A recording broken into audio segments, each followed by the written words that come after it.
Hi ladies and gentlemen, welcome to IT Snippets. Today I'm going to show you how to get your Windows serial number or certificate of authentication number that is embedded in your PC's BIOS.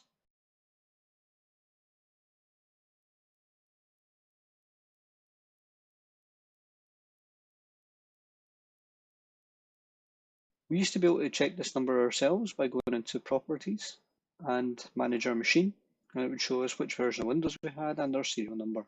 In Windows 10, Microsoft has actually embedded this.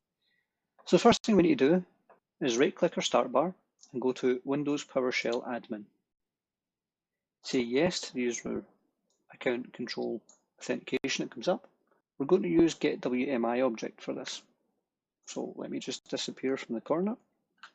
So in order to use PowerShell to extract our certificate of authentication product key, we use bracket get dash WMI object dash query, because we're going to query a specific service.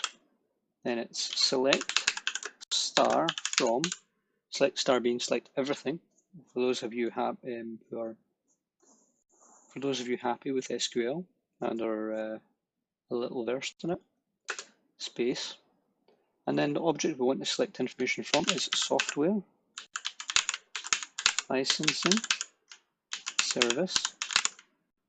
Then we want to close our quotes to finish that SQL query, and then close our bracket, and we only want one particular part of it, which is called OA3X, original product key. And there we go. There is your serial number for your installed system. Now it's worth noting that if you've bought a system like myself, which had Windows 10 Home on it, and you upgrade to Windows 10 Pro, the key that's shown there will still be the Windows 10 Home key because it is the one that's embedded in your BIOS.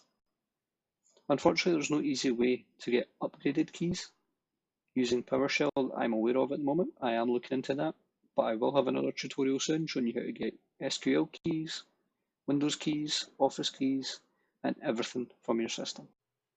If you liked this video, give it a like. If you disliked this video, give it a dislike too. If you get feedback on this or any other videos or suggestions for videos you believe we should do in the future, then please let us know in the comments below. And most of all, thank you for watching.